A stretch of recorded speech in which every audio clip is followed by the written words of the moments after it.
Yo, Michael, what's up? What's up, dude? How you doing? I am doing all right. I'm happy to see you again. It's been a long time. Yeah, likewise, dude. Hope your 2023 is going great. I saw you were streaming HOTS the other day. Are you doing like a mix of HOTS and Dota, or are you looking to get more into Dota? Like, what's your thoughts on like the future for the stream and what game you're kind of vibing with? So, my thoughts on future for the stream, I want to have Dota as like my long-term rock. It's not necessarily like everything is Dota and I'm trying to go Dota Pro. No, I want Dota as a game that I know I can stream for years and like build up a sort of long-standing like skill in it. That to me is like going to be part of the mixture. I'm planning on focusing on showing off new games that are coming out. Dota plus new games. You know, that's the formula that I have in my mind for the future. Yeah, that makes sense. And I mean, at the end of the day, like becoming a pro in Dota is going to be really hard. Yeah, I don't want to go pro. I didn't even want to go pro in HOTS, dude. That was way too much work and everything. Like, I just want a game that I can be good at and stream consistently as, you know, like as a foundation. I think Dota would be great for that. I think you have a great personality, you know, obviously a great voice. And I feel like a good thing about Dota is there is a lot of viewership, right? And like with Grubby streaming it consistently, there's a decent number of people that played HOTS that have come over. So I definitely think there's like a niche you could carve out for yourself. Michael, I was playing a game earlier today. I loaded in and I just said like one thing in voice chat. This guy was like, "Hey, we're gonna win," and I was like, "Yeah, dude, we're gonna win." And then two people on my team like were like, "Wait, are you Mochrie from HOTS?" And I was like, wait, y'all know me? And they were like, "Yeah, we know you." And I was like, "What?" It's like just in the That's random cool. lobbies. Even like, because I think there's a lot of like, no, it happened. there's a lot of like bleed through with the different MOBAs and everything, but that made me feel like a little star today. No, that's a great feeling, and I think that there is a pretty big crossover. And I mean, I don't know how many Dota players have transitioned to HOTS, but I think there's been a good number of people that played Dota and played HOTS, and just with the current state of where HOTS is at, I think a lot of people are having other games be more of their consistent game. And I think a lot of people have transitioned over to Dota, and because I think there were a decent number of notable streamers. I mean, primarily Grubby, right? He was the largest HOT streamer for the last couple of years, and him moving over to Dota, I think, is definitely help increase the number of Dota players that used to be maybe full-time HOTS players. So but yeah, there's also a lot of great meme content you can make. Like, there's like a much larger audience than just for the pro scene. Like, that's something where I mean, I don't know if you're doing YouTube and stuff consistently, but I watch a lot of YouTube Dota content, honestly. It's like my main gaming stuff. Even though I don't play as much, like, I don't know, I'll always I just think this game has so much depth, and I have like a lot of love for it. Oh, dude, same. Like, I'm someone that loves nerding out about MOBAs and just saying like, how could we have squeezed out the efficiency, and how can we approach this from like a learning standpoint? And I realized, like, I just watched like one Grubby stream and I looked at his chat and I saw the level of like passion and knowledge that even just the viewers had, talking about like, "Oh, I think we should do this, I think we should build that." And I felt like that was something that I'd always been looking for in MOBAs, was like a community that was as passionate about like the not necessarily just like try-harding every last point out, but just about learning about the game. Because HOTS was a great game with a great community, but I feel like it didn't have that sort of like, it was a little more casual, if that makes sense. And really, I think there's so much complexity. Like, I used to, when I was playing HOTS, I definitely was like, I don't like items. But as I played more and more Dota, I feel like there is so much complexity in what items you buy. And really, I think that, as you get better and as you move from one bracket to another, that really is going to be one of the biggest standout points, is like going an item build that makes sense for the game, right? It's not, every game you go these talents and maybe you're 16 or maybe you're 20 is sometimes different. It's like, oh no, literally at every phase of the game you could go different items. But which and that's going to be some of the prep that I've kind of done for today, is basically some different item builds for a couple of different really strong meta heroes, which I'll tell you about in a little bit. But yeah, I just want to, for the viewers, let you know, Mochrie and I have been talking back and forth on Discord, and knowing your hero pool in Heroes of the Storm, and you mentioned you were an ADC player in League of Legends. I know you really liked Tracer. Obviously, that was your standout. I know you liked Vala. I know you played Li Ming. Really, in my mind, range carries actually in the Position 1 role are pretty meta right now.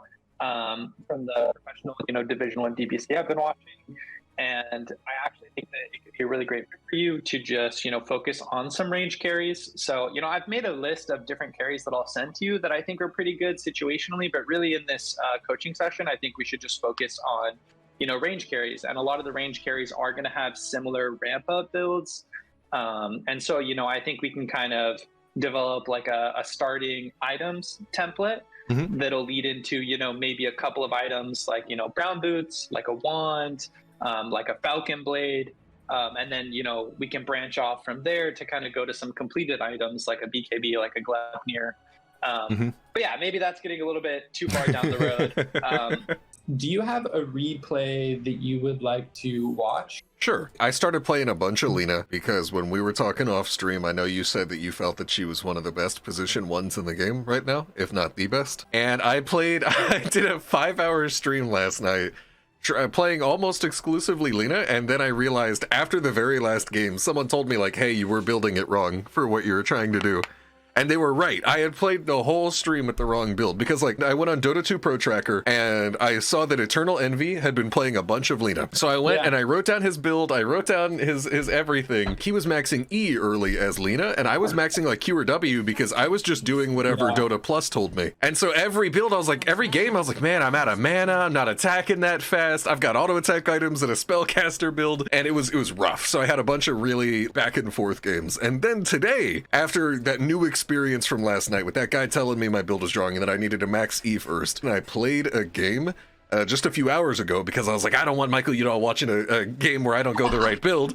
And so I went and I played another build where I actually did get Lina. It didn't get banned. I was able to actually max the E talent. I went the items I wanted to go. So I've got a one right here that I think would be really good for us. I maybe should have given you a bit more of an outline of the build, but yeah, definitely correct. Because generally when I want to find a build, what I find is the best way to do that is I will just search in YouTube. I'll do like a player's name and then the hero. And then I'll do like POV. And so many people upload basically the player's specific POV of the video. And so I'll just go to like the start, see what starting items they go. And then I'll pan the video to like 5 minutes and I'll see like, oh, this is what they build into. I'll go to like 10 or 15 minutes. And then it kind of gives you like their initial item progression, if that makes sense. And I found that that's the best way to kind of A, learn what skills they're maxing, and also B, learn what items they're getting and at what points. Okay. Life is a mixed bag, but I'm getting coached by Michael Udall, and that's dope as hell. First off, your items are wrong. I understand what you're going with and wanting to be able to sustain lane. These would be a great support item. Basically, this would scream to me, you got pretty good regen from the natural mangoes. You've got a lot of mana to basically poke them out so that your carry can last hit. Have you built Falcon Blade, or do you know what Falcon Blade is? Yeah. So I've just been copying, like I was saying earlier, I just looked at what Eternal Envy has been doing. In 13 games, he started with this starting setup 12 times. And the only time he didn't was because he was against a PA and he started wand that game. So I was just like, I'm gonna try it out, and I kind of liked how it went this game. I don't know. It's definitely an item build. Most of the pros I've been watching, they've been going Blades of Attack first. Basically, your starting items, that 450 gold is directly going into your Falcon Blade, which is nice because then you can get it much earlier. Because from what I was watching, a lot of the pros would basically go Falcon Blade, and then they'd go directly into a Javelin. If you're able to get a Javelin at 5 minutes or 4 or 5 minutes, while you're still in lane, like 7 stacks, you're doing so much damage because you're getting a lot of procs off of it. The build that I'm going this game, you're gonna see me go for a first item Maelstrom, then Brown Boots, then Falcon Blade. Yeah, I would generally recommend the Falcon Blade first, but if you have a really good game, I understand you wanting to just rush the Maelstrom. Let's see, I like you poking at the axe. I mean, it's really good when you can get that's a good deny, but yeah, when you can get the free auto attack damage on him, it is pretty good. I also like you killing out your minion there sometimes, and this is actually a habit I'll do, is I'll let the lane get too stacked up. Your centaur Grepper trolled you. What did he do? He made you miss the range creep, but it's fine. Okay. So starting with this light strike array is correct. And a lot of times what you want to use it for is to be able to secure that range creep. If you can use it, like chaining it with a centaur stun, that's great to put a lot of damage onto their offlaner. But if you can use it to basically secure that first range creep, that's going to be really good. Just because range creeps give more experience than the melee creeps, also more gold. If you're able to basically get their range creep and deny yours, you're going to win the race to 2 in the second wave. And so that's like a big power spike that people look to play around, getting level 2 first and then looking to get a kill off of that. Yeah, because So- you've got twice as many abilities as them. If you're level 2 and they're level 1, yeah. Exactly. Oh, you're a HOTS player, dude. You know that numbers is the advantage. Oh, absolutely. Speaking of, before we get into the replay, I wrote down some HOTS knowledge that will get you killed and make you lose MMR is what I titled it. So I love got it. 2 things for you. Numbers don't matter, power matters. Okay. A lot of times in HOTS, it's a 4v5. You want to force. In Dota, it is absolutely not the case because of a thing called buyback, and also because supports' lives don't matter nearly as much as carries, right? A lot of times a carry will be able to 1v5, and that's not an exaggeration, right? If you have like a Medusa, you have a Oh, Terrorblade, I've seen you Crystal have- Maiden do it. I've done it as Crystal Yeah, Maiden. that's definitely something you're going to have to unlearn, is this idea that, oh, we killed one hero, we can really force. You know, in the game against your opponents, what do you think are the 2 heroes that are going to make it really hard for you to push high ground? When I try to push high ground later in this game, I'm constantly getting poked out by Tinker, and more importantly, the thing that's the real kill threat is that I got to deal with the threat of getting blinked on by Axe. There were a lot of moments very late in this game where like things are going well, we're ahead, we have all of their tier 2s down, they're just down to their base, and I feel like I just can't make that push onto high ground. We end up in this really awkward limbo for like 20-30 minutes. We just can't crack the shell after getting all their outer towers. So I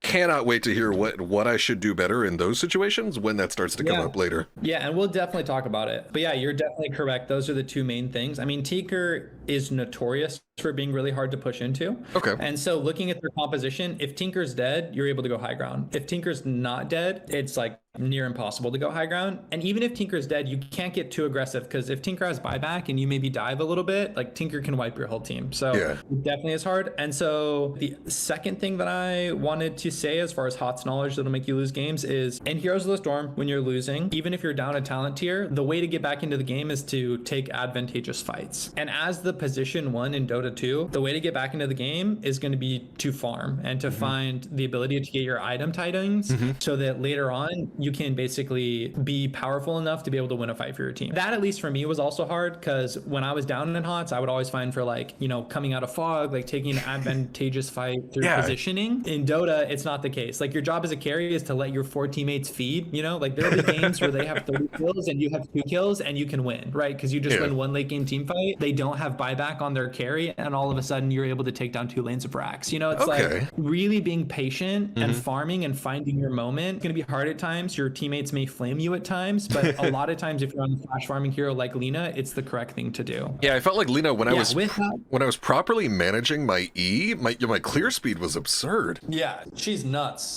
There were a lot of moments this game where I was really just full of self-doubt, where I was like, oh, should I be farming here? Should I be hunting for the Laguna Blade kill because it's off cooldown? Should I be stepping up to their high ground? And you'll see as the game evolves, I take a couple different approaches to this, to what to do in the mid game. We'll just sort of get there, I guess. Yeah, we'll definitely get there. And like, I don't know if you ended up going Shadowblade, I did. but I think Shadowblade would. Okay, good, because I think Shadowblade is an amazing item to hunt Tinker this game. You're doing a great job though with focusing your auto attacks in lane, kind of just prioritizing pushing the axe out. I don't know why they're tri-laning. I guess it's because they have sniper and jug, so they're fighting over position 1. So you have a free lane here. Yeah, I haven't even awesome. unlocked ranked yet, to be honest with you. I only have like 66 hours, and you need like 100 to be able to play ranked. So these are norms. I get that. That's fun though. Norms are fun, and they're a great way to learn. I mean, if I were you in a lane like this, I would maybe have gone passive instead of Q, just because it would give you more consistent damage. And this also would have been a lane where having that blade of attack would be amazing, right? Because it gives you better CSing, it gives you more poke. I would just say try out that blade of attack build a couple of times if you end up liking the mango build better. And I do think if you're playing versus a normal lane with this Centaur and Lina matchup, like you guys have a lot of damage when you chain your spells. So I understand you wanting to have mana to change your spells, but getting kills is good. But a lot of times in early game kill, it's only going to give you 150 to 200 gold. That's basically a lane of creeps. Kills are nice, but really CS is really the big thing that you're going to be focusing on in the early game, and like starting to hit your item timings. So if you want, you can just fast forward maybe like 4 times, because I think at this point in the game, it's like you're just free farming. There's like not really an axe doing anything. So this is a good job from Greffer. He is going to be pulling the lane. This is like a constant Dota push and pull. You push the lane, your support is able to pull, you get some extra levels. Yeah, This right here, I remember being really unsure about this specific decision to step on this camp. I just cleared my wave. Greffer is pulling right there. I don't have any damage items yet. I'm invisible for some reason on the screen, but Yeah, it's just because of replay. It's just because of replay. All right. And so, like, I didn't have a lot of time to clear this camp out without spending a bunch of mana, and I was only able to get some damage off it. Should I have just killed the pulled camp and then sat under towers? Because I miss a couple last hits right here, which I viewed as a disaster. Like, I was kicking myself for not getting this ranged creep. So should I have just killed the pulled camp and sat under tower, or what there? I like your decision to actually hit that camp. So okay. You're not going to kill the big guy, but you can maybe kill. So if you want to pause real quick, this camp is the most dangerous hard camp that you will face, because these skeletons, you can actually play and let the skeletons spawn and then you can read their ability. The skeletons do so much damage, like it's actually absurd. They have this thing called Oh, and it stacks. Ooh. Yeah, so you'll get to this point where there's 6 skeletons and all of a sudden you'll like lose your entire HP. I really like you using the stun to keep your stacks up. What I would have said, instead of kiting to the right here, I think you stay to the left. I mean, if there's 2 heroes, it's scary to do that, but just since you know they have 2 carries, I think you're pretty safe to do that. Like, you guys are dominating the lane. So you stay to the left here, you kill one of the little small green trolls or maybe a couple skeletons, and then you walk back to the lane, and ideally you don't let the lane actually hit the tower. You can click alt, by the way. I don't know if you know that. If you click alt, Yeah. And you can like see the spawn boxes and the timings and everything. Yeah, I use that all the time. Okay, nice. Yeah, that's something I love to use. But yeah, you ideally want to stop the minion wave before it gets into the tower. And really, just freeze it right outside tower range, I assume. Exactly. Yeah, you want to be freezing it outside tower range, and you really want to be denying your creeps and last hitting theirs, and just kind of letting the waves rinse and repeat. Just because Axe is alone. Axe right now is getting more farm than he should be able to. Like, he just got like a full 2 waves under tower. The fact that he's even with you when he's been solo is ideally that shouldn't be happening. Like, you're farming well, but also I like the Axe shouldn't be able to get as much experience as he does. And the way that you'll stop that is by just freezing the lave in front of the tower and then just, you know, denying your creeps, killing their creeps. Okay. And then while you're doing that, ideally Greffer can stack some jungle camps, because Lina is a hero that really benefits from having some stacked jungle camps, just because you have 2 AoE spells. Once you get the Maelstrom, it's going to kill a lot. Yeah, if the camp is stacked one time, then either of your spells will get you like a full passive, basically. It's really good. That helped give some insight on. Oh, absolutely, yeah. Moving here is good. There's actually a tree that you can cut right above you, because if you had a couple tangos here, instead of running around, you could have cut this tree. It's basically right below where Greffer was, right there. That one? No. If you pause, it's like right where your hero is right now. Oh, you mean like in this little pathway right here? I see. Yeah. If I'm ever a melee hero, I always chop that quelling blade, because your supports can actually pull from the hard camp up. Yeah, literally where you just pinged. Yeah.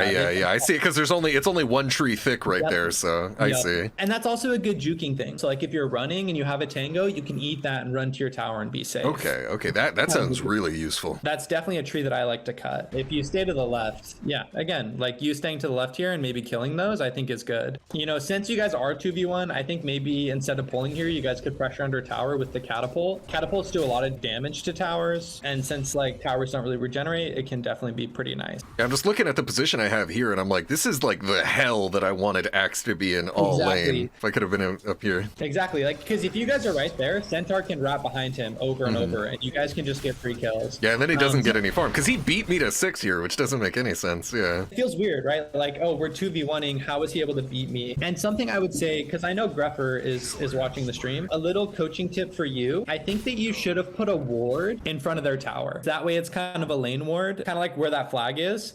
Like, if you can put it there, just that way you see when Axe is coming to lane, you see when Axe is basically trying to walk up to get an experience. That's a really good ward just in general. And it also will show if they have a TP, right? Like, let's say you're killing Axe and they TP 2 heroes, you'll know that you can back off. That's one of my very favorite ward spots. I don't know if you know this, but for the catapult, it'll take 3 shots and then you can auto attack it and it'll be a CS from full. Sometimes, like really early game, maybe you'd auto attack it once beforehand, but most times the tower will shoot it 3 times, it'll be within 1 hit, Okay. and then you'll be able to get it. Yeah, because that's how I think about the catapults have been frustrating me to no end, because I've come to realize as I've been playing, the ranged minions are 3 tower hits, and then I do 1, and that usually gets it. And then the melee minions I want to say are like 5 or 6 tower hits, and I do 2, and I get the last hit, is what I've noticed. So knowing that for the catapult helps a lot too. With the melees, I normally like to auto them twice, and then it's 3 tower shots, and then I do the third, just because it's a little faster. Yeah, that is a lot faster. Okay. You can like judge it as it's going down as well. Try it out and see what feels. But I generally like to, not with the ranged or the catapult, but with the melees, I like to auto them a couple times as they're taking tower shots. Normally it's 2, just because that way you can kill them faster. That way you can get on the map and do other things faster. It's just a bit more efficient. Yeah, I could see that, especially because I haven't been doing that.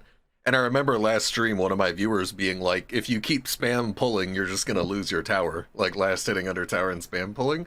And I'm wondering, maybe if I clear those creeps faster, maybe that's not as much of an issue.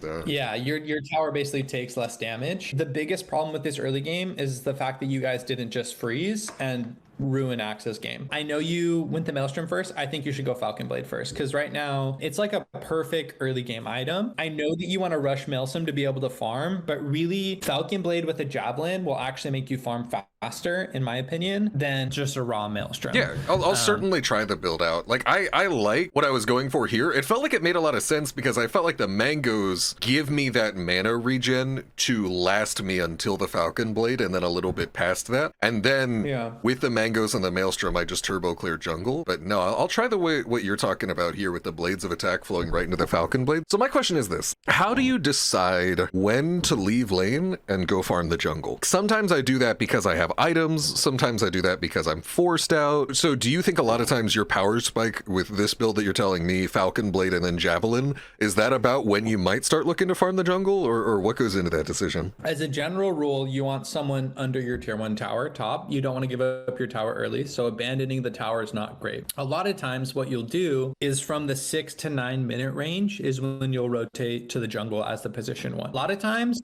if they have a ganking mid laner, your priority number 1. So once it hits 6-7 minutes, they're going to TP top, they're going to smoke towards top, they're going to get a haste rune top, and they're going to come try and kill you. If you're in the jungle, it's much harder for them to know where you are. And also, if people don't see you on the minimap, they like forget that you exist. It kind of accomplishes a couple of things. So I'm saying a roundabout way, I'm going to explain other reasons, but the short and simple answer is generally from 6 to 9 minutes, you want to go into the jungle as the position 1. Ideally, as a Lina, that means you have your Falcon Blade. You don't have to have Javelin, but ideally you have Falcon Blade, maybe you have a wand, maybe you grab yourself a couple clarities. Like clarities are really nice, especially in the jungle, because you can activate it on yourself and basically keep the stacks. And ideally, and I don't think the jungle camp's like clear clarity, right? Yeah, it's just enemy heroes and Roshan. Yeah, exactly. They don't. So it's like you get hit and you still have your clarity running, and as Lina, like, since you're going this build, you don't necessarily want to be spamming your spells. You're looking to just use your stun to keep your stacks up. But really what you're trying to do is be at range so that you're not taking very much damage while you're auto attacking.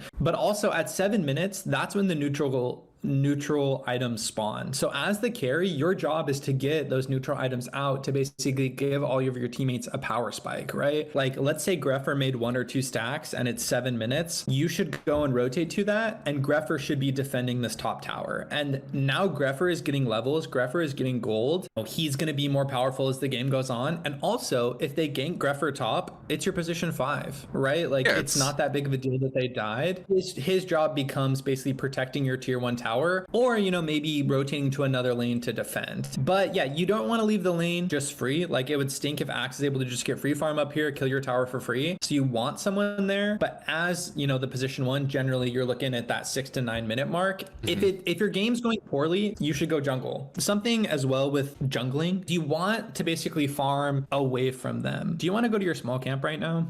That be the one right next to the lane? Yeah, so that's the pole one. And then you go to the camp to the right of it. So generally as Lina, this camp and the camp below it, these 3 camps are going to be your bread and butter. The small camp, not as much, but really it's like these 2 camps, because you can auto attack from basically both of them. And ideally, like if you stack them, it's pretty easy to like keep it in fog of range where you can kill them. I think even if you're farming jungle, getting like 1 stack of tangos so that you can eat that tree next to like the little lantern posts and give you full vision is really good. Do you see what I'm talking about? The one next to the lantern. So let me get free cam right here. You're talking about this one? Yeah, that one. Mhm. Precisely that one. Because then it's like you can see full vision of them and you won't lose vision of them. Yeah, I've noticed that a lot while I'm clearing camps, that there will be like one tree that's just in the most annoying position. I was kind of alluding to it earlier. This one a little bit also can sometimes be annoying. You get the regen and the ability to shred down this tree. I like it. And it's 90 gold, right? Like it's going to save you enough efficiency and it basically gives you some extra HP. You basically want to farm those two camps. And if it starts to get scary, then you start farming to the right?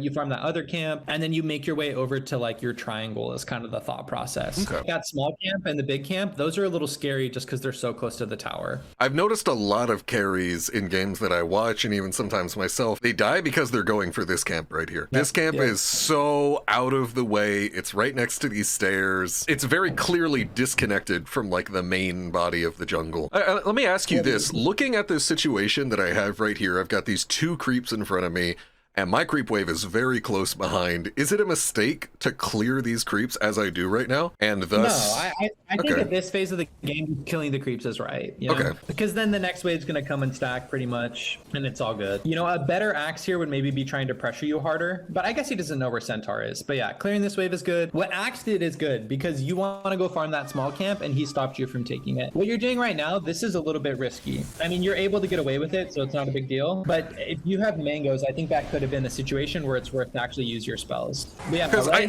I was really asking myself, do I even want to bother hitting and chipping down this Axe when I know from playing him a long time ago, Axe is a lot of built-in HP regen, and he had a ring of health since very early on in this lane. So to me, it feels like wasted time or mana if I put chip damage on him in lane. In the early game, no, you were doing a great job at like those early 2-3 levels. But yeah, most offlaners in the meta will rush a ring of health. Once they get that, yeah, your chip damage becomes a lot less powerful. And really at this point, you're going to farm quicker and more efficiently through the jungle. You clearing the wave like you did was good, but I think what you should have done is then go to those couple of camps that I was talking about, because there's 36 minutes right now. You could kill both those camps, catch the next wave under tower, clear that, and then come back and kill those two camps. Does that make sense? And just walking right past the small camp in the meantime, you think? Yeah. Okay. Yeah, just walking right. You can kill the small camp. You can maybe stack, I think if you stack the small camp on your way back after killing those other camps, it's ideal. But the thing about the small camp, they might come and kill you. And that's an area where it's like you're still pretty close. When you used to play Dota, like wards cost money. Wards are free now. If I were you, I would purchase a ward and I'd put it on this cliff next to you. Yeah, I would just put it on that cliff right there. And all of a sudden, like, you know when Axe is trying to come and gank you, you know when people are trying to come and kill you. That's a really good ward spot. As you progress in MMR, people are going to deward that. So another one that you can do is basically either that lane ward I was telling you about, or to the left of this cliff as you're coming up the ramp. If you literally just put it snap dab in the middle of that ramp, it's a pretty good spot as well. And not on the stairs, like at the top of the stairs. Yeah, because that way it has the high ground. Yeah. I mean, maybe to the left a little bit, like near that left torch. Yeah, like right there, that would be great, because then you see kind of the gank angles, right? Especially if you're farming that camp, you see if they're running from lane, you see if they're running up that ramp. It's pretty good. Do we ever want to intentionally block our own camp right here to deny the enemy offlane access to it? Yeah, that definitely is, but that's not really something you need to think about. As you get higher in MMR, that is like a big part of the game, is that people put sentry wards in each other's pull spots, warding that, and then trying to body block that so no creep spawns. But yeah, I don't think that's something you have to worry about. It's a little bit of a small thing. And at this point, not really, because theoretically you'd want to farm that sometimes. I imagine in this lane where we've got the 2v1 and I'm feeling pretty confident and pretty farmed that it's not that relevant, but I could see it being more of a thing. Because I've played against off lanes where they just pull from this camp non-stop. Yeah. So that's the thing, is like, that's what people normally do. I like you stacking this, by the way, and then you're probably going to kill them both. I think that's great. That's kind of how the game goes, is that a lot of times they'll pull, they'll use this camp to pull. And so that's where the support will try to stop them from doing that. And the way that they stop them is using the sentry. Definitely a lot of early games, like if you're having that issue, you should just buy a sentry and throw it in that camp. I like this rotation from you. I like you stacking that. I like you clearing it. I like you going to the jungle here. And really at this point, I think you should probably just jungle full time. I will say there were like a million moments this game where I'm thinking about my item, I'm looking at my talent upgrade, I'm checking the map, and I forget to factor in the cast animation, and I'm like trying to keep my E stacks going, and I just barely miss them by like 1 second so many times this game, and it slows down my jungle speed so much. The most tilting thing in the world, dude. No, I get that. I mean, but as you play more, that'll get easier. But I mean, something I would say in the meantime is like maybe don't try and be so efficient. You know, if it's at 3/4, just use your spell. Yeah, because it's better to get a little bit of inefficient overlap than be completely inefficient and drop the E entirely. What you're doing right there was pretty good. You just farmed your whole jungle. Now you're going to the wave. So as a carry, that's what you ideally want to do is you want to be farming towards more farm. The most farm in the game is going to be lane creeps. And so farming basically neutral creeps to a wave that's crashing on your tower or a big wave, that's ideally what you want to be doing. Your farm efficiency right here is pretty good, where it's like you're farming the entire jungle. See, at this point, now Grepper's on the top side as well. So Grepper's getting farmed too. Your bot side's getting on, but it's fine. Hey, spoiler alert, we win, so I'm not too worried about it. I gotta say, though, I do a lot of this in this game. Like, I spend an absurd amount of time in the jungle just waltzing forth, clearing the lanes, and I would love if, as we progress to some of the late game, if you could tell me when it's a bad idea. I don't know, I definitely feel in Dota, like I talk sometimes about analysis paralysis and having like too many options and not knowing what to do. In Dota, I feel like a lot of times I'm left in these situations where I have no idea what to do, and I'm like, I could go farm jungle. It's like 40 minutes in, but we can't push the high ground. I guess I could go farm the jungle, but I've been farming jungle for like 30 minutes, you know, like, I don't know. Definitely. So you're top farm of the game, which as the position 1 you're doing or meant to do. You want to go back to the I was going to say we might want to watch this. I was just maybe going to critique your items a little bit. Okay, go for it. I mean, I think Shadow Blades, I think that maybe it's a little early for Shadow Blade. I think going Glepnir probably would have been better. Do you know what Glepnir is? It's kind of a new item I since played a little bit of recently Clinks, so I've gotten some usage of it. Right, you Glepnir root and then you stun, and it's like a lot of burst. The HOTS player in me immediately saw that and knew exactly what the purpose of that item was for Lina and anybody that needs setup. And I also think BKB is pretty important, especially into Tinker. I don't hate the Shadow Blade. I do like the Boots of Travel that you went, just the way the game's going. And Shadow Blade is good at catching the Tinker, but I think, maybe going for Glepnir would have just been a little bit better, because since you're farming so much, and I think it just gives you more catch than Shadow Blade actually does. Yeah, we can watch this fight now. I play the fights really awkwardly. I gotta say, I get in Dota fights, I forget to use my items, I forget to use my abilities. I'm over here like, why can't I hit this guy? Oh, I kill myself on that blade mail at one point in this game. I remember that for sure. You did just kind of kill yourself on the blade mail, but it's okay. Yeah, I like zoned myself out of the fight on the blade mail. And then I'm just struggling because I really don't want to int, but I want to get another kill. So I start like chipping these guys. And we actually get the double out of this, which is crazy. Yeah. That was actually a really good limit test by you. I mean, the fact that you were able to get the chain lightning proc and killing the Tinker is the biggest thing. Like, the Tinker is the biggest threat to your team as this game progresses. If you're ever able to get a stun on Tinker or get a CC chain on Tinker and ult him, that definitely should be your #1 priority. Dang, I can't believe you live. I think this TP base here is good. Like, with Boots of Travel, not having to buy a TP scroll and having it only be a 40-second cooldown, it's great that you did this. You end up going for the Daedalus here. It's just a greedy build, in my opinion. You know, like, it's a lot of damage. So if you could stop this Daedalus and change it for like a BKB, like the starts of a BKB, is that what you have done instead? What you would have done at this point instead, or? I would probably go Glepnir, I'll be honest. Oh yeah, you did say that a second ago, yeah. Right now, if you have Glepnir, I just think you're very scary. All of a sudden, with Shadowblade, Falconblade, Glepnir, you're no longer farming jungle. You're looking to kill Tinker. You kind of become the Tinker killer for your team. So I see that you go Silver Edge. Silver Edge is all right, but you don't really have really great... Wow, this is amazing. That's a beautiful stack. Remember how I said the 6 to 9 minute, you're generally going to jungle? So generally, as the position 1, you'll farm like your side of the jungle, you'll farm those couple camps, and then you'll make your way towards farming your triangle. After you farm your triangle, you'll start to make a play for the bot tier 1, or ideally your off lane's taking the bot tier 1, and now the map kind of flips and you're farming on their side of the map. Their small camp and their scary camp that a lot of people die at, that one where Grepher is, and then the one to the right where the ward is, you'll farm those two, and then you'll go to your triangle jungle and farm that area. Okay, that definitely provides me a lot of clarity about what to do, so I like that. Cool. It kind of depends, right? Like it's normals, so people may not like make those rotations.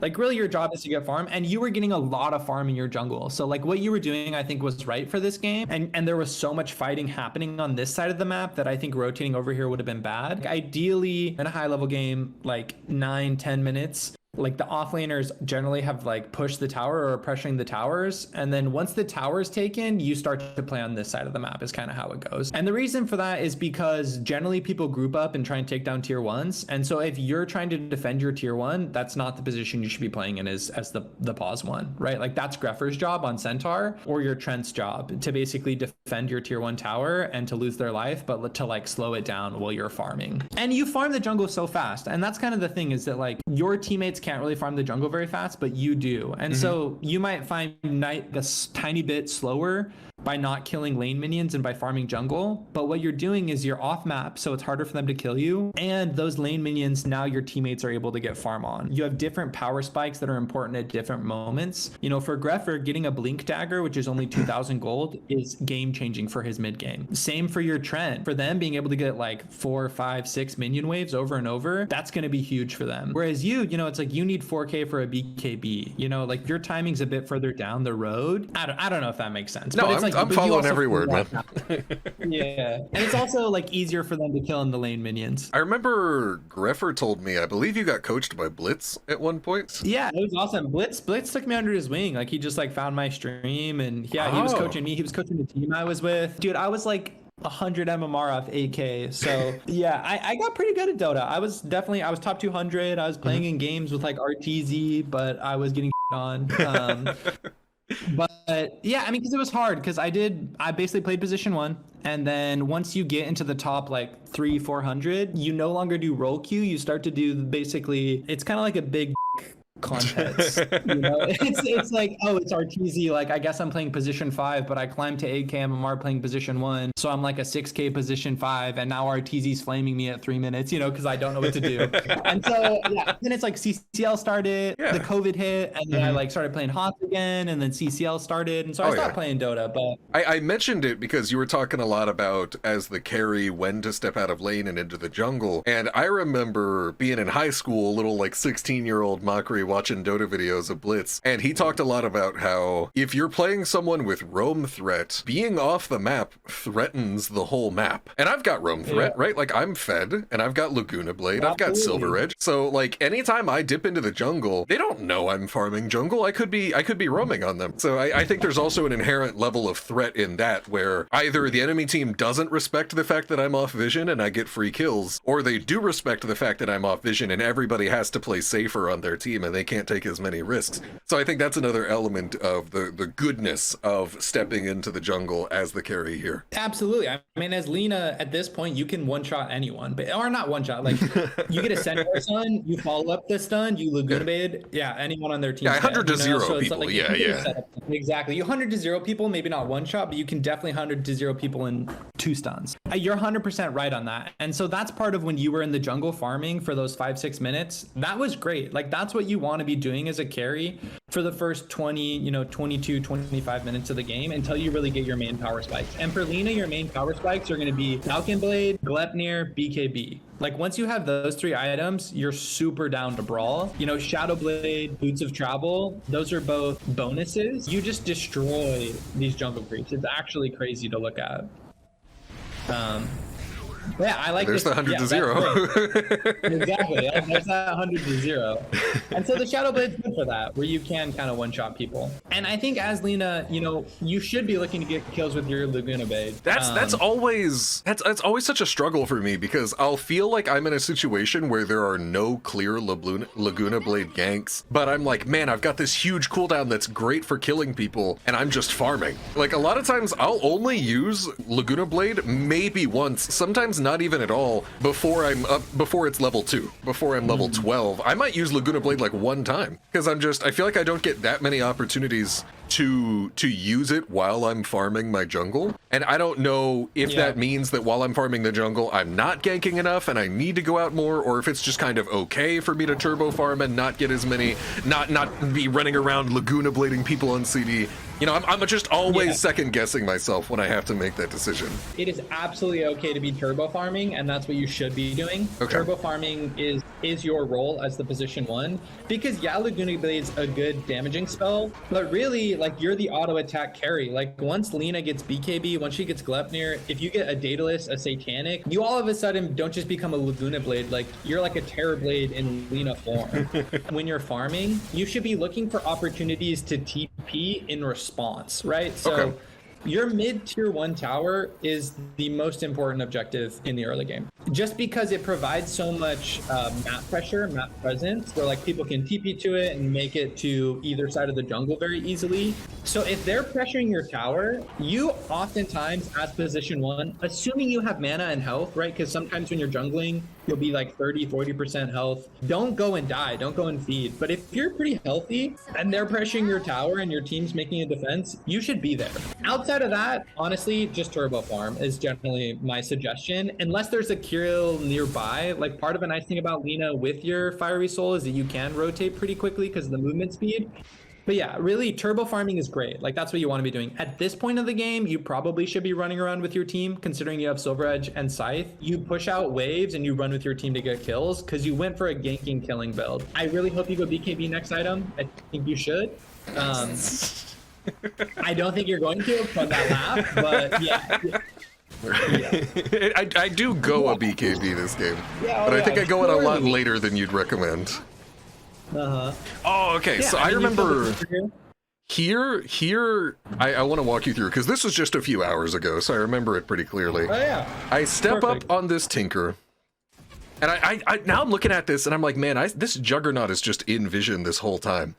Because I remember I kill this Tinker and I'm like, okay, cool, I'm kind of low, time to leave. And then I start to back out, and I'm like, I guess I'll go this way, and I just walk right into this Tinker's arms and he kills me.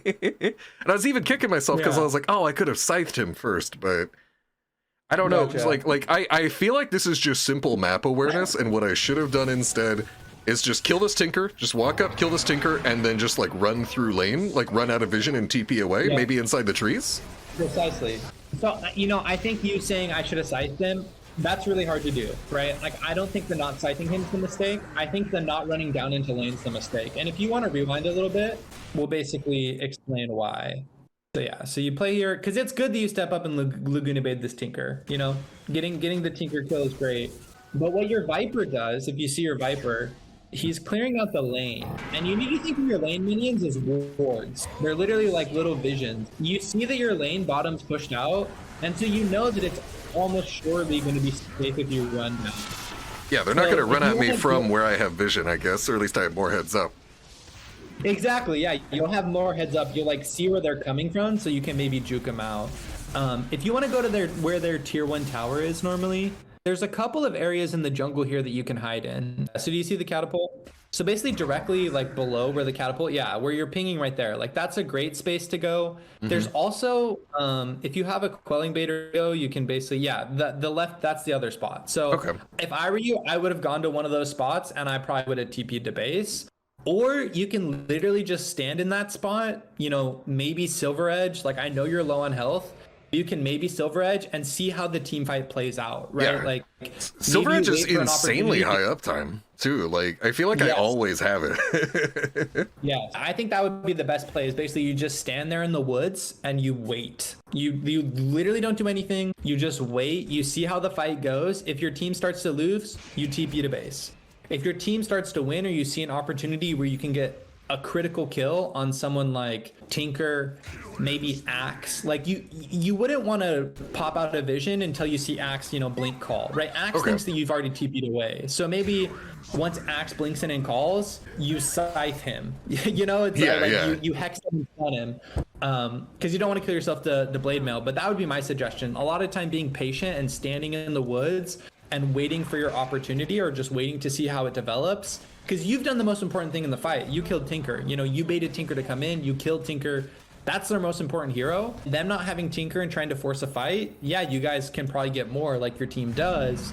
But yeah, you're right. You should have just ran down. Does that Okay. does that make sense? Yeah, totally, Does that totally. help get some insight? Absolutely. you know, if it gets hairy, you stealth, you run away. If it doesn't, you come in and get a kill. But yeah, okay. What are you building now, brother? What is this? Are you going to? I think that's the Gleipnir right now. 32 minutes in, it's time to finish this Gleipnir. Oh hell yeah! Hey, don't flame me. Flame Eternal Envy. I'm literally just copying what he plays every game. Eternal Envy is washed, my main man. Listen, he's better than you. He's better than me, but he's freaking washed. All right, Oh, yeah. That man can't even find a North American protein to play on. All right? It's real. Like no cap. Like yeah. EE, I'm coming for you. All right. He's a streamer, man. He plays for fun builds. Okay, like that's why he doesn't have a BKB. Okay. And also, I think you go. This crucial bit of context is very important for knowing that maybe I shouldn't copy his builds. Yeah, exactly. And like I said, I have a list of like 5 or 6 players that you should look to copy builds from because they're on the top North American. Well, Europe's Western region is the best Dota 2 region in the world. Okay. So it's got like 3 of their top carry players, and then I also have 2 top North American players and 1 Western or Eastern European player. Okay. So did you ever like play European ladder? Because I imagine there's not much reason to in this game. Because like in Dota, it's like in HOTS it's like a separate region, so there's like reason to queue there. But in Dota, it's all global, so you might as well just play your home server. The best games in the world are in Europe. So there's a lot of reason to play there, and a lot of the top North American talent have gone to Europe because that's if you want to be a contender in Dota, that's where you go. Yeah, you want to play where the players are the best, and you know that makes you better. Yeah. Exactly. So there definitely is reason, but it would be really hard on like 180 ping. So that's why I didn't do it. But yeah, there's definitely reason to do it, and a lot of the top players do. You're really far. You guys just killed Tinker. What do you think you guys should do here? I mean, I feel like right now the answer is we push this tier 2, and then once the tier 2 is dead, I feel like maybe a nice natural transition from that is, I hope I can draw on the map here. I guess maybe if it's playing I can. No, I can't. Okay, so we go from Roche, and then because top, like my HOTS player logic is that it's a lot easier to push out the farther out structures, right? You don't have to put yourself in nearly as much danger to go for this top tier 1 as top tier 2 as these tier 3s. So I feel like I would want to Roche and then push out top wave and then take out top tier 2. Because I don't think we can push high ground yet. So I feel like that's the most aggressive thing we can do with our position. Yeah. I think you guys pushing this tier 2 tower is right with no Tinker. And if they try and defend it, you guys can get more kills, which you end up doing. I hope after you get these kills that you guys end up going for Roshan. And Greffer, something for you, after you guys get these kills, if you want to go to their triangle, so basically the area to the right of their tier 2 tower on the map, there's a couple of good ward spots here. Obviously there's the cliff, but that's the most common one. There's 2 cliffs, right? So you can do either cliff. But since but another good spot is literally just like smack dab in the middle. Like maybe to the right of that big tree. Or one that I really like is you see the ramp coming up towards Roshan. There's the 2 flags. So the flag on the bottom right, maybe doing it like a little bit to the left of that. Like I think that's a really good spot that oftentimes won't get dewarded. And yeah, because that's probably right outside the cliff range. Yeah, I'm looking at this. Yeah, because a lot of people will put a sentry on the cliff in range, but they don't want to block the camp. You know what I'm saying? So a lot of times that'll be like a good ward spot that won't get dewarded. I think you guys should take that tier 2 tower and then rotate immediately to Roche. So let's see what you end up doing. Yeah, I liked how everything leading up to this game, or leading up to this point went. But like I was saying at the start, I felt like as soon as we had the outside of their base down, it felt pretty weird. and Mochrie, I know what's going through your mind right now. We just killed 3 people. We can go high ground. Of course we can. You know, like 4v2. Like this is an easy clap. But yeah, into Tinker, he makes that like nearly impossible. Like there's a couple heroes that are just so hard to push high ground into, and another one's gonna be like Keeper of the Light. So you guys do end up getting the Roche, which is good. And you just killed Tinker. So at this point, you guys should be hurtling down mid. And you should be looking to, or bottom. Like you should be pushing high ground. And this is your job as the carry. You just attack that shit. Also, your BKB should be in instead of your Falcon Blade. I'm terrible at inventory management, I will say. But what's up? That's okay. I'll say that comes with time. As a general rule of thumb, Like if you have Aegis, you BKB after you lose Aegis. Okay. Because otherwise, a lot of times what'll happen, you'll die with Aegis, and then they'll just stun you out of it, and you'll die immediately. Yeah, I think that does happen. Yeah, exactly. I'm sure. Yeah. So you almost always want to save BKB for after Aegis. Obviously, it's not 100%. There's some times where you should BKB before if you can BKB in an offensive manner that gets you a couple kills. But yeah, generally BKB after. It's like right here, I feel like I'm in this eternal limbo for a while where I've got my Aegis, I'm super farmed up, and I just want to push, and I feel like nobody's stepping up. I don't know. I try to go on that guy, but he TPs out as soon as I go in. So I think that you could have killed Tinker there if you Gleipnired instead of trying to raw stun. Yeah, I was kicking myself too, because I think I die right here without even pressing the button at all. Let's see, I've got my BKB. I start to panic. I'm really bad about panicking in the middle of everything and just trying to press all my buttons in time. I don't think I used my silver edge there either. A lot of buttons. You literally have a lot of buttons to press, and that's something that with time you're going to get better at, so I'm not going to knock you on it. I go down, it sets up some of my teammates to just absolutely pop off though, because this guy's got a Gleipnir as well. The Treant Protector. Dude, your Treant just farmed that, I'm not going to lie. Okay, I know we're speeding up. Will you pause though, and we can maybe talk about what item you should go? Because you're basically fully slotted. Yeah. And I'd be curious to hear your thought process on maybe what some items you were considering, or what did you end up going? I mean, we can even pull it up and maybe talk about some of them. Versus this, I believe what I end up doing in the actual game is I replace the Falcon Blade with an Eon Disc, which again was just continuing what I read EE doing. But what I liked about the idea here, and I'm not even sure if this actually works, this is just what I was trying to do. Okay, no, it doesn't work. I was like, Axe is gonna blink on me and taunt me, and then my Eon Disc is gonna dispel it, but now I'm actually reading the Axe Q and I'm seeing that it can't be dispelled, and the whole reason behind me picking it doesn't make sense. So... yeah, but What's up? That's a smart heads up play of trying to, get an interaction like that. Because I was like, if I don't get blink taunted by the axe, I feel like I can't die. So I was trying to like itemize for the one thing that I thought would kill me. Do you think there's an item that can make you survive through a blink call? See, that's something I've always wanted to know, is what can make me survive through getting blinked on. Because there's a million heroes in this game that when I'm playing the squishy ranged pause 1 just want to blink on top of me and mess me up in 2 seconds. Hey, what well, could... For the record, you're not that squishy. You have over 3k HP, you have 19 armor, like, you're not that squishy. You have a BKB. Excuse me. What I would build is Satanic, if I were you. Yeah, because I guess if I'm taunted, I'm still life-stealing, right? Like... Yeah, well, and also, coming out of the taunt, if you click BKB and you activate your Satanic, I don't think you die. I think you go full to basically. Yeah. And what I also wonder, just touching on this before I lose the train of thought, is Satanic a potential answer to Blade Mail? Because then I can just like damage through the Blade Mail and not worry about killing myself? Absolutely. Satanic is really good on Lina. So if you want to hover over Satanic, it also does some other things. I don't know if you know. It has status resist, I believe, or maybe that got changed. Looks like it's just strength, damage, lifesteal. But those are great stats for you. I mean, you get a Satanic, you're probably going to be close to 4k HP, right? You now have 30% lifesteal on your crazy fast attack speed. Damage, of course, is nice, but look at that activatable. You're basically lifesteal percentage to 175%. So, each auto attack, you're healing 350, 400, maybe even more than that, right? Depending on how much armor they have. I think if you go Satanic here, you're pretty much unkillable. Alternative items, maybe would be Blink's always pretty good.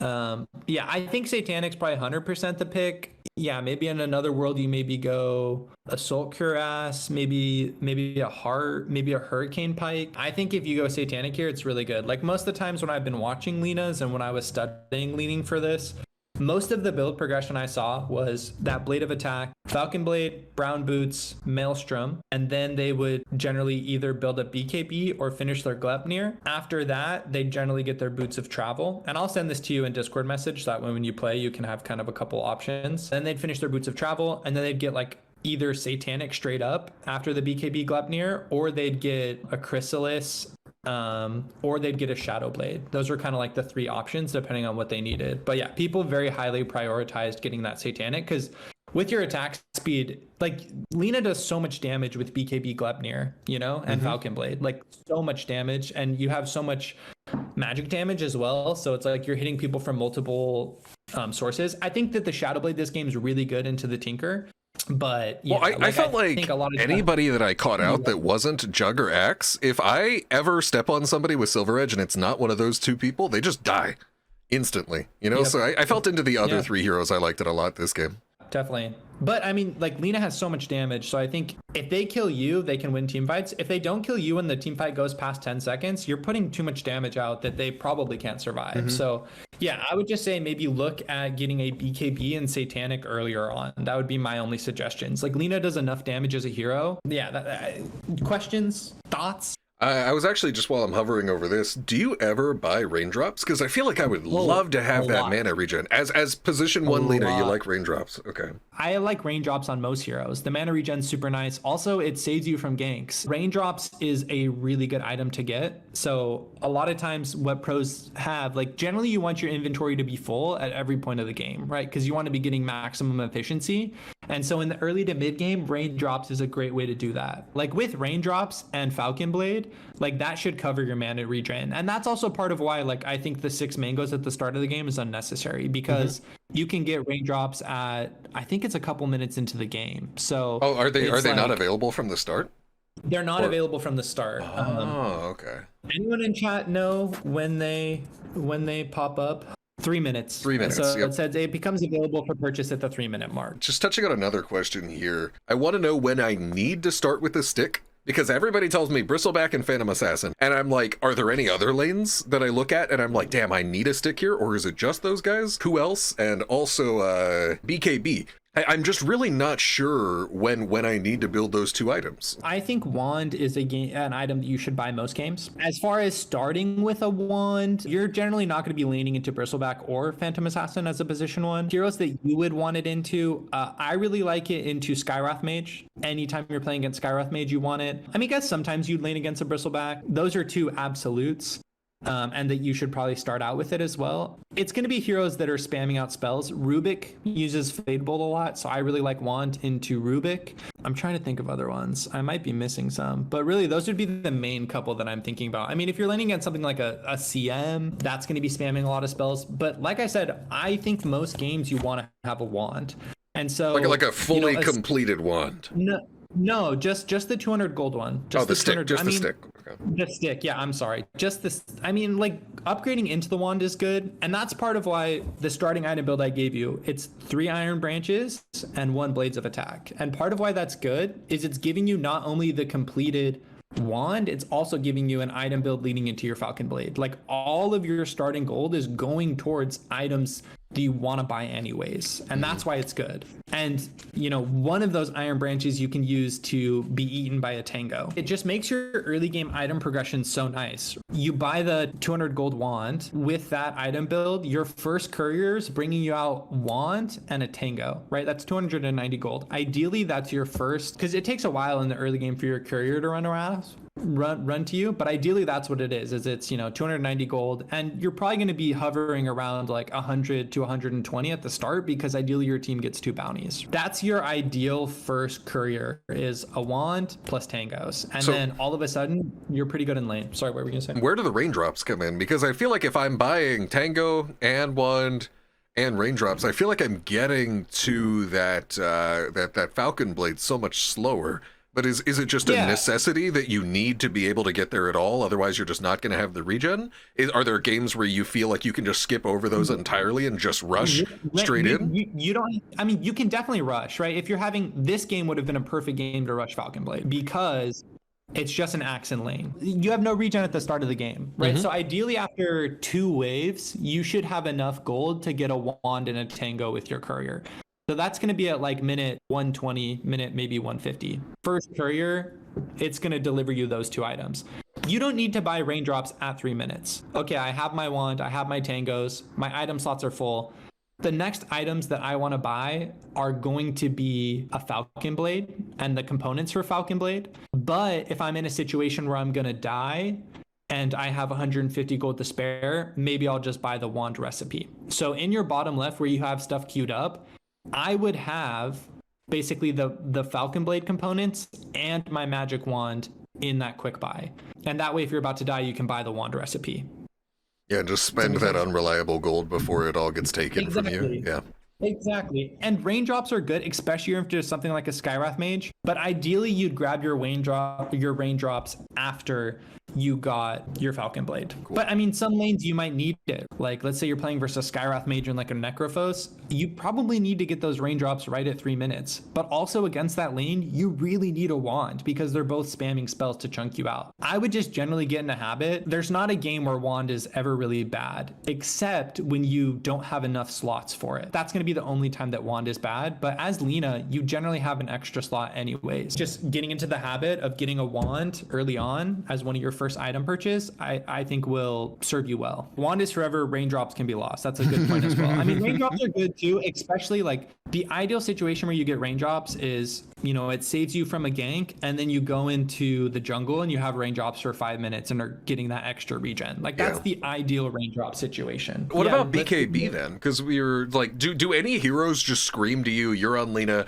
you see maybe 2 of these guys and you're just like, I need a BKB? Stuns and magic damage. BKB is oftentimes thought of as a defensive item. It also needs to be thought of as an offensive item. The way that you want to use BKB is you want to click BKB and use it to kill people. Yeah, right? Same way as Uther Divine Shield. Exactly. If you're using an Uther Divine Shield to run away or to survive, it's not very valuable. BKB is valuable where you glep near someone, you stun someone, you click BKB, and their Tinker can't do anything. They can't do anything to save him because you do a lot of damage. And as a carry, a BKB is a buy most times. Oftentimes you want to get BKB as your 3rd, maybe 4th item. There are some situational games where that's not the case, but especially as Lina, who's a bit fragile, you normally just want to buy a BKB. And I would say you want to buy it, you know, you're going Falcon Blade first every time. But normally you want to buy it after your Glepnir or after you get Shadowblade bots Glepnir. You know, you want to get it after some sort of those items. Bots and if you're is not Boots going of to Travel? BKB, yeah, Boots of Travel. Okay, gotcha. And if you're not going a BKB, you need to go an early game Satanic. Like, oh, wow. Okay. Just something that helps me step up and dual aggro and not die. Exactly. Something that'll save you if they go on you. I feel like I could go a Satanic if maybe they're trying to respond with damage rather than CC. And so that way I can shake off the damage. But if I'm getting CC'd out, then I just need that BKB. Exactly. But yeah, most games you want to get a BKB. I would just generally recommend maybe going like Falcon Blade, Glepnir, bots, BKB. Like I think that'd be a great starting build that for most games is going to be ideal. Sometimes if you're pretty ahead or if you feel like you really need to get ganky in the side lanes, then just like pick up like a raw Shadowblade. And then maybe... And like you're saying raw Shadowblade is and not prioritizing the upgrade to Silver Edge, just maybe getting that a little bit later. Yeah, exactly. Silver Edge a lot of times is, I mean, it's good, but like you don't necessarily need it. Again, you do enough damage. Like you do enough damage with Glepnir, with Shadowblade, with BKB. Like BKB also gives you damage. Like you do enough damage. You don't need more damage. What you need is to be able to survive if they try and kill you, or to have staying power in a fight. All right, good to know. Good to know. The only time you'd want to go rush to Silver Edge is when you need a break. Lifestealer, Bristleback, Spectre. Those are the 3 you're thinking about. But most of the time, no. I don't even think then you probably build Silver Edge before BKB. You just go BKB and then Silver Edge. But, okay. Yeah, let's play it. So in this, I'm just always scared of that axe blinking on me is the thing. I'm like, I can't get in blink range. I can't get in blink range. Which is correct. If you get blinked, you might potentially die. And for the record, I hate your recent item purchase, but it's fine. We've talked about items for a while. Yeah. Like people that go that item are Tinker and like super late game. But yeah. Well, like Travel 2? Yeah, I mean, Travel 2s are okay, but they're a very late game item. Unless you're like a Tinker that can spam TPs. Okay. You want to replace your Falcon Blade first, maybe even eat an axe before that. At this point, you should just be farming your jungle because it's incredibly safe and you can TP to your team if they need you. You can TP to a wave if your team needs you. Team's just going to be turtling and defending high ground. And so what you should be doing is just taking the farm that is far away since you have the Boots of Travel. You're really quick. So if a fight breaks out, you can get to your team. But this farm that you're taking right now, ideally you leave that for your teammates. I felt like I was like, man, I want to be able to pressure high ground right here, you know? Like, they only have 2 of our towers down. We have 6 of theirs down. We should be able to get something. I'm fully fed. But even in this scenario, 45 minutes in the game, leading as we are, it's still just the farm. Okay. And that's just because you're playing into Tinker, for the record. Yeah. Like, if they don't have Tinker, you can maybe just force high ground. But generally, I would say, I don't think you end up getting the kill, but like, I don't hate that BKB usage. I mean, he has spin, so you can't kill him. But if it's not a jug, that's a good aggressive BKB, right? Where you ideally just hex him and then you kill him and then you run away. But yeah, you end up dying, which stinks. But like, part of what happens if you're farming your jungle, this fight may happen, but they're going to jump on your supports and you can run or you can TP and get in place. Like, the way you want fights to start is by they kill one of your teammates, they use spells, they maybe overchase, and you turn, right? Like, the worst case scenario is that they're starting the fight going on you. I don't really have extensive knowledge of what the whole roster is good at so far. What I would have thought of before this session as one of the tougher heroes to push into on high ground would have been Sniper as well.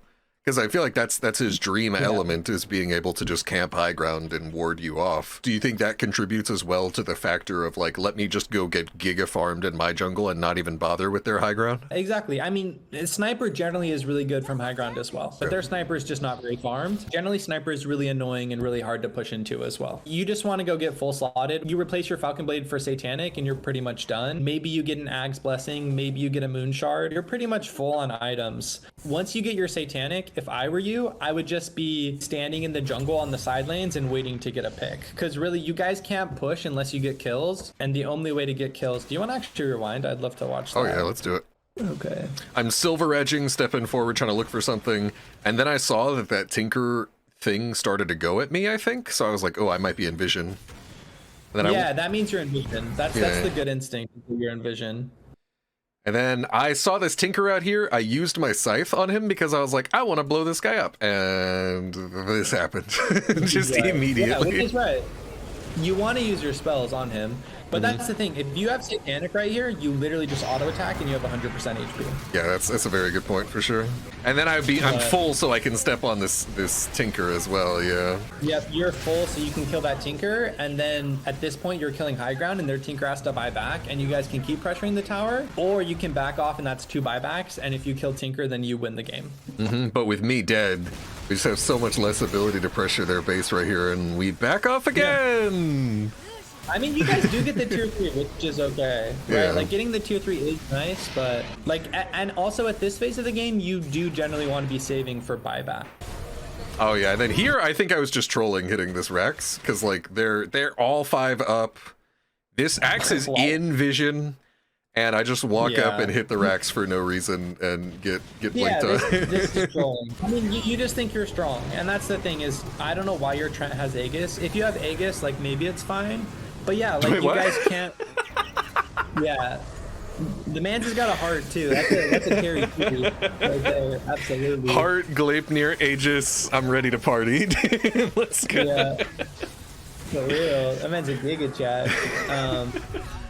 But yeah, it's like into the Sniper, into the Tinker, you can't push high ground unless you get kills or you have Aegis, just as like a general rule of thumb. So say that I go back, and from that moment earlier that you were telling me, you know, rather than taking the triangle from my team, rather than taking the lane from my team, I just go back and I farm our jungle because I've got my bots and I can rejoin the team at any time. Is the goal that we're playing for here just to starve them in their base while we build such a massive gold lead that it doesn't even matter that we're pushing high ground? Like, precisely. That's where it goes. It's like, okay, they've been stuck in high ground, they're down a bunch of gold, even though they've got the Tinker, even though they've got the Sniper, now we can just push in anyway because we're so fed. Like, that's the idea. Well, that and Roshan. Basically, what you're playing for is you want to have Aegis, you want to have Satanic, and you want to have buyback. And that's when you go high ground. Also, part of it is like, you just want your team, like, also part of it's positioning. You want your team to be farming their triangle. You want your team to be pressuring them, and you want to be getting maximum efficiency on the map, where basically you're farming the most amount of gold. If the roles are reversed and they're basically, like, let's say you're getting really pressured, you're on the Radiant team, the safest place to farm is the Dire jungle, because they're going to be right in front of your base. And so if you're farming that area, sometimes you'll find picks and you'll find kills because people will sneak out and be farming there to basically try and be getting gold. And they're not going to have so, it warded because they don't expect it, right? They don't. There's no reason to have it warded. Yeah. They might have like one ward, and so they might see you, but like, yeah, like ideally you can maybe get picks on that side of the map. You're also getting a lot of money, and they're not leaving their base, so it's like you standing there doesn't do anything except provide them with chances to kill you, right? Which is what ends up happening. And like, if your teammate dies, right, if they jump on centaur, they jump on tree, they're super tanky, and if they die, it doesn't really matter. If you die, it does matter. And a lot of times a good fight can happen if they jump your tree, if they jump your viper, if they jump the centaur, and you TP in, because they use the axe call, right? And all of a sudden you're left free in the fight and you get to kill 2 or 3 people. Yeah, I've definitely noticed that a lot of Pause 1 just seems to be about being in that sort of like Anduin positioning, where the most important thing is just that you're not the person they're going in on, and that you can respond, and then from there you can make plays.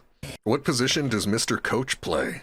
Asked the chat. I was a little under 8k MMR position 1 at my peak, and that's in NA for the record. I also played Heroes of the Storm professionally. These days I'm like a little under 6k. I just play for fun. I'm in nursing school. And I've also been playing all roles nowadays. I'm learning more about other heroes, getting more better knowledge, but also just kind of playing the game for fun. But yeah, I was... Hell yeah. 78, 80 MMR, top 200 in NA, getting Raffle stomped by Mason and RTZ. It was a good time. But yeah, these days I just kind of vibe, but I still watch a lot. I honestly, I watch way more Dota than I play. Like I really enjoy watching the professional scene, and you know, having the pro history that I do, I still like pick up on a lot of stuff. So hopefully this coaching session is helpful. It absolutely has been. Like, I feel like if I were to just go through and write down like every little tip and every new thing I'd learned, it would just be pages and pages and pages.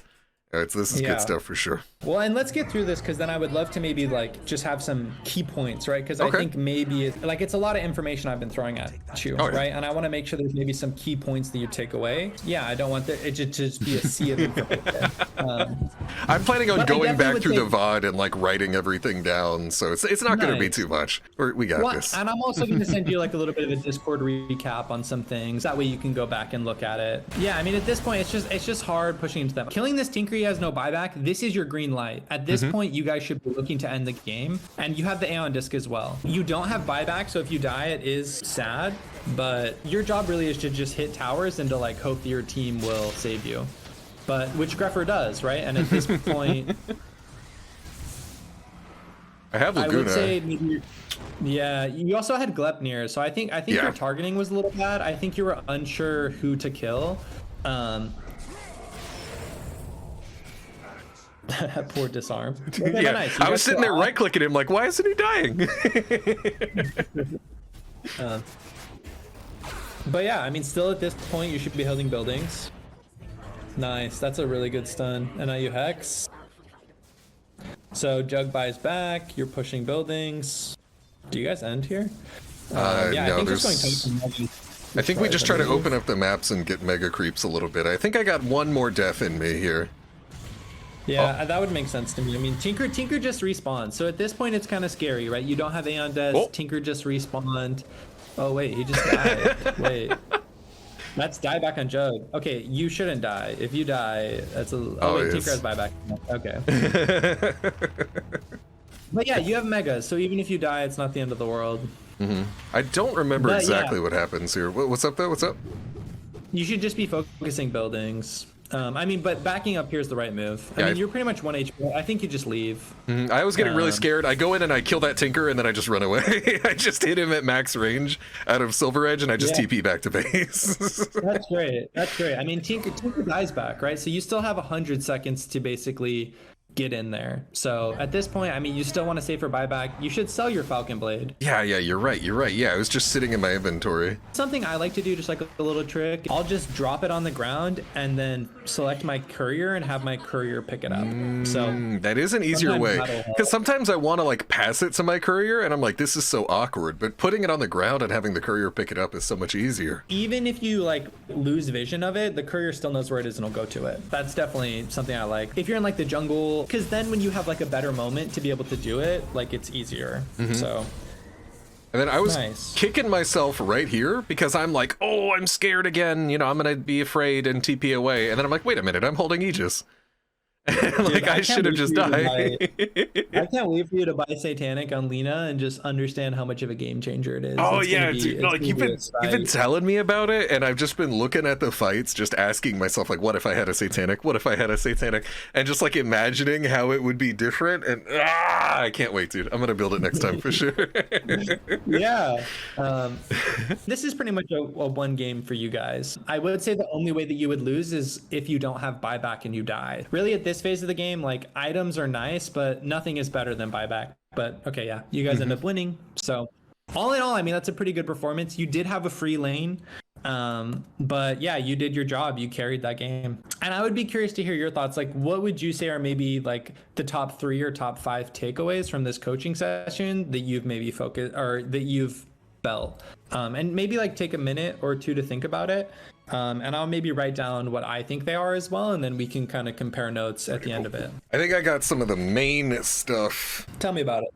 So I'm looking at it, and the very first thing that I'm going to touch on, just because we spent a lot of time talking about it, of course, is items. I put start blades in 3 branches, BKB most games, Satanic hella good. Another thing that I had so many questions about going into, and I feel like a lot of them have been answered, is just when should I farm and when should I fight as the carry? And I knew a lot of times that I should be farming for most of like the first 25 minutes. That's what I'd heard from a lot of people, is like, oh, you're as pause 1, you're usually just farming for like the first like 25 or so minutes. I had so many questions about if I should be farming in the late game, like what I was asking you about there when you were telling me no, fall back and farm your jungle.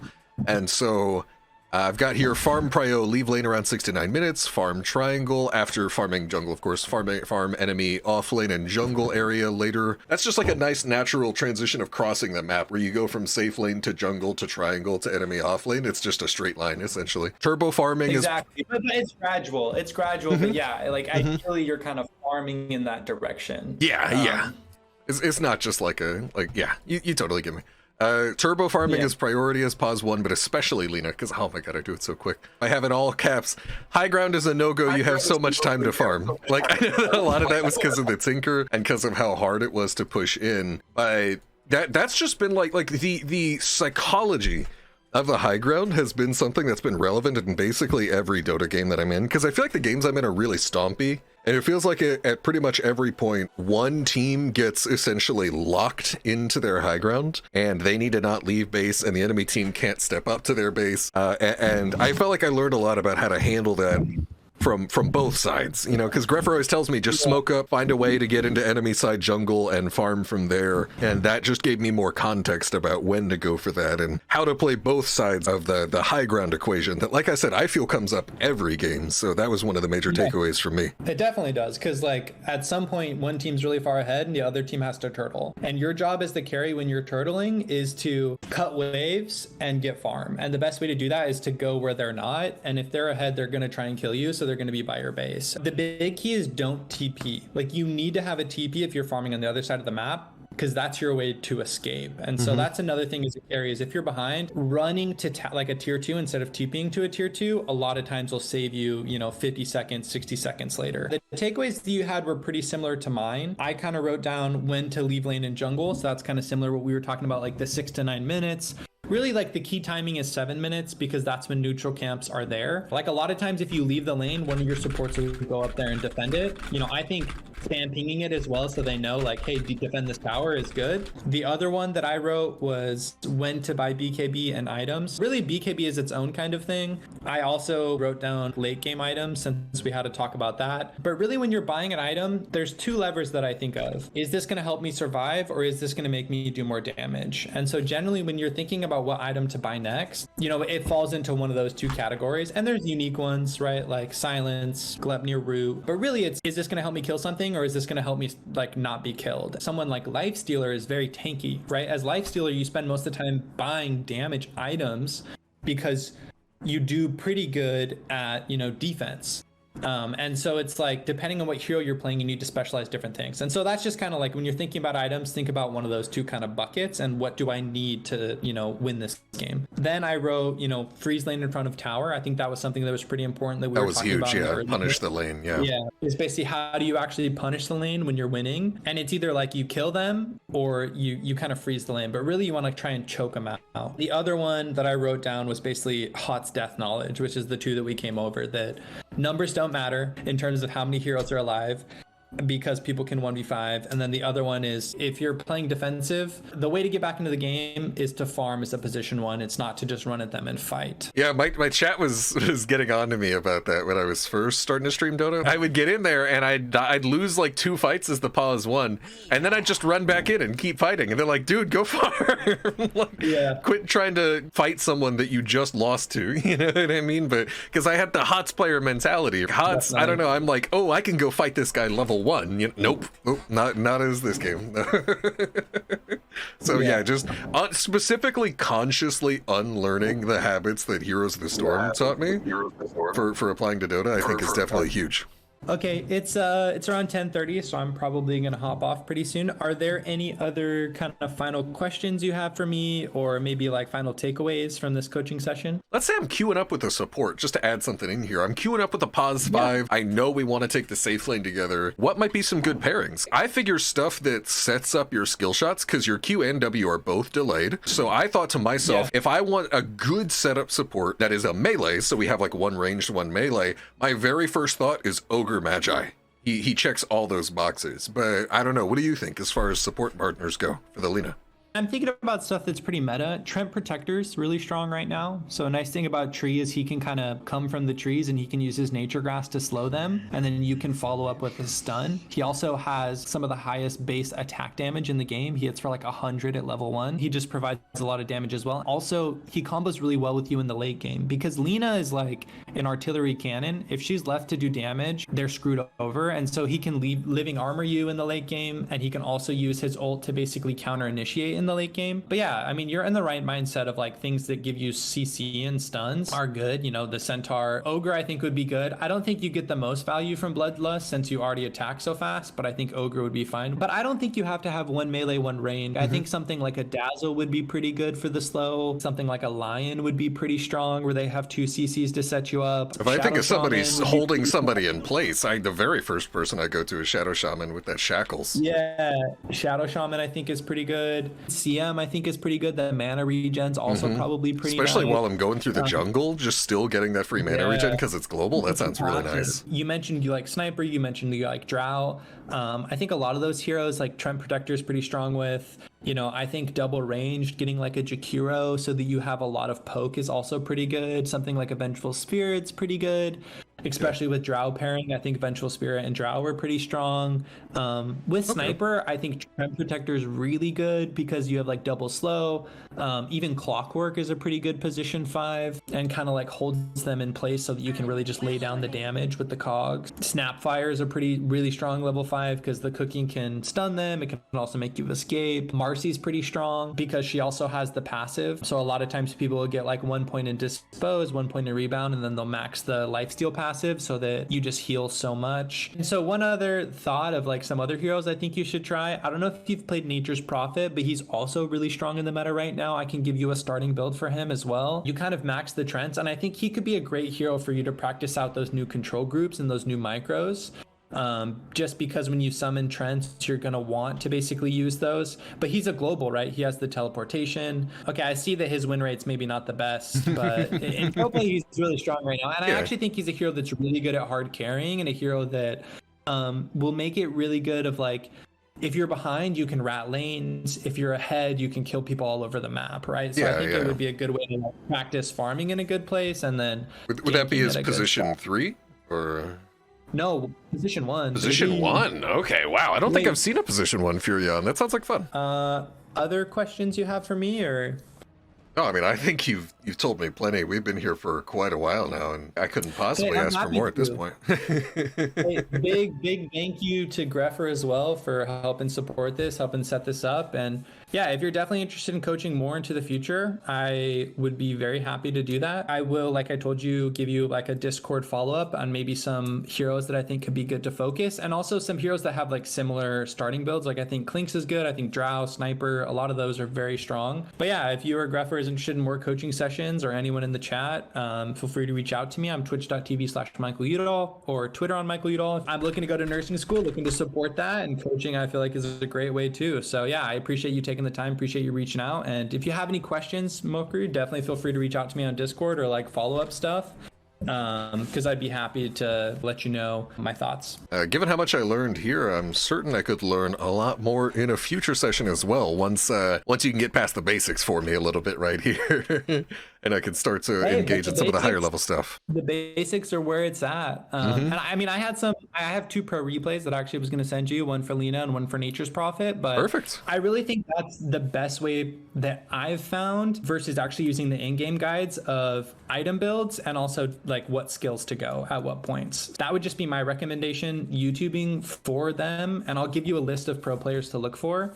That they're going to have the best builds. And generally, again, what I do is I check their starting items. I check their items at like 5 minutes. I check their items at like 15 minutes. And then I check their items at like 25 minutes. And a lot of times, literally, I can load into a game. I can pick a hero. And before I actually get into the starting screen, I can see what their starting items are and what skill they go first and how they play the lane a little bit. One last little tip that I've already told you. But yeah, thank you for your time. I'm going to hop out, and I hope you have a great rest of your stream. Hey, thank you so much, Michael. Really appreciate having you here today, man. Yeah, it was awesome. Later, man. Later.